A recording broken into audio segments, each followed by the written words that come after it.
नमस्कार, मैं प्रेम आर्या और आप देख रहे हैं डी फोकस। और मैं आपको बताऊं कि नवरात्र चल रहा है और आज अष्टमी है। जैसा कि मैंने पहले भी बताया था कि उपासक जो है आज उपवास रह के माँ की उपासना करते हैं। तो इसी सिलसिले में और भी मैंने जैसे बताया था कि और भी गांव जाएंगे और वहाँ के बारे में जानेंगे, और भी जगहों पर जाएंगे और वहाँ के बारे में जानेंगे कि आज कैसा पूजा रहा है हर गाँव में और हर शहरों में कैसा पूजा रहा। तो मैं बताऊँ कि मैं अभी बोकारो स्थित सिटी के चौफान गाँव में पहुँचा हुआ हूँ। भतुआ पंचायत में ये पड़ता है और इस गाँव का देख सकते हैं यहाँ चारों तरफ जो है मंदिर है। सबसे पहले तो जाने के यहाँ बहुत सारे मंदिर है और इस मंदिर में जो है माता दुर्गा के मंदिर भी है। तो आइए, पहले अष्टमी के दिन है तो पहले चलिए माता के दर्शन करते हैं। तो मैं आपको दोबारा बताता हूँ कि मैं अभी भतुआ पंचायत के चौफान गांव में हूँ और यहाँ पे हमने माता के दर्शन किए और साथ ही यहाँ पुजारी बाबा जो है उनसे बात करते हैं कि इन साल ये कैसा रहा इनका पूजा। बाबा कैसा रहा, अपना परिचय दीजिए पहले। ऐसे मेरा नाम दीनबंधु पांडे है और हम यहाँ लगभग करीब ये पूजा 100 सालों से हो रही है। उससे भी आगे और भी हमारे पूर्वज थे वो करते आ रहे हैं और हम उसमें जैसे परंपरागत जो है कि एक वंशागत पुरोहित का जैसे है उसी तरह अनुसार से यहाँ हम पूजा करते आ रहे हैं।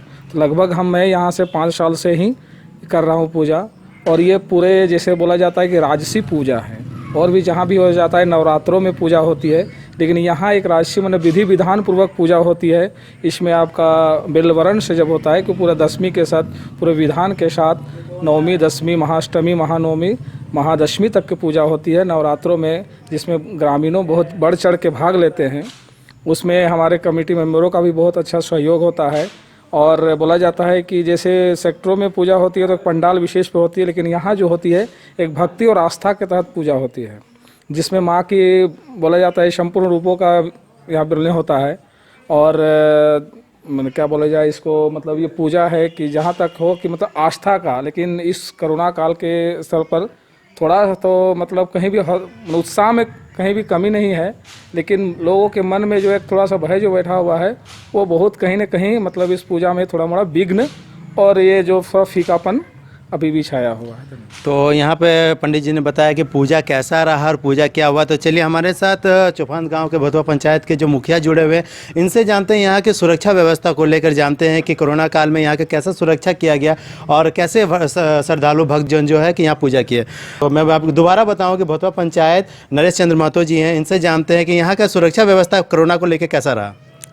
देखिए, हम लोग को शांति समिति हरला थाना के माध्यम से जो गाइडलाइन मिला था, उस गाइडलाइन के तहत हमारे गांव में महतो गांव के कमेटी जो पूजा कमेटी होता है, हम लोग बैठक किए और उसके माध्यम से हम लोग जो भी माताएं बहनें पूजा अर्चना करने आते थे या कोई पुरुष भाई लोग आते थे, उसको हम लोग गाइडलाइन के तहत सोशल डिस्टेंसिंग पालन करते हुए मास्क वितरण किए और सैनिटाइजर कराते हुए पंक्तिबद्ध जो सोशल डिस्टेंसिंग है उसके हिसाब से हम लोग लेने का कोशिश किए और बहुत ही उत्साहपूर्वक पूजा किया।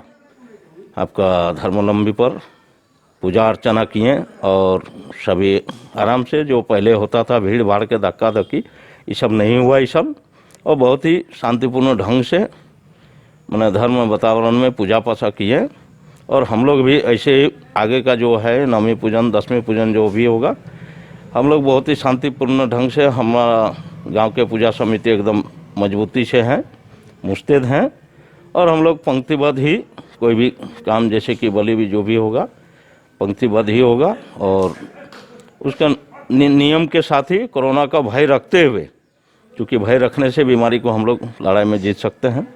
और हम लोग अपना संपूर्ण पूजा एकदम बहुत शांति ढंग से सरकार के गाइडलाइन के अनुसार ही कर रहे हैं। तो देखा आपने कि मुखिया का कहने का अनुसार है कि सरकार ने जो गाइडलाइंस दिया उसके अनुसार ही पूजा अर्चना की गई है। और साथ में इनका भी एक और चीज़ कहना था कि अभी भी कहीं ना कहीं लोगों को कोरोना का भय है और ये होना भी चाहिए, क्योंकि जो स्थिति बनी हुई है उसी स्थिति में ये जायज़ है। तो यहाँ हमारे साथ कमेटी के मेंबर भी जुड़े हुए हैं, इनसे जानते हैं। यहाँ के महतो भी हैं। महतो कहने का मतलब है कि गाँव के मुख्य होते हैं, प्रमुख होते हैं। तो इनसे जानते हैं कि कैसा यहाँ पर जो आपने किया सुरक्षा व्यवस्था जो किया कैसा रहा आपका। हम लोग को जिस तरह से थाना में गाइडलाइन दिया था, वो गाइडलाइन का हिसाब से हम लोग पेंट से गोला लगाएं। गोला में जैसे भी पुजारी है उनको लाइन लगाएं, 1-1 मीटर के दूरी में गोला लगाएं। गोला से उसको पंडित जी के पास पहुंचाएं। पंडित जी के पास एकदम भीड़ भड़क नहीं होने दिए। जिस तरह से हम लोग को थाना से गाइडलाइन मिला था उसी हिसाब से हम लोग पूजा किए।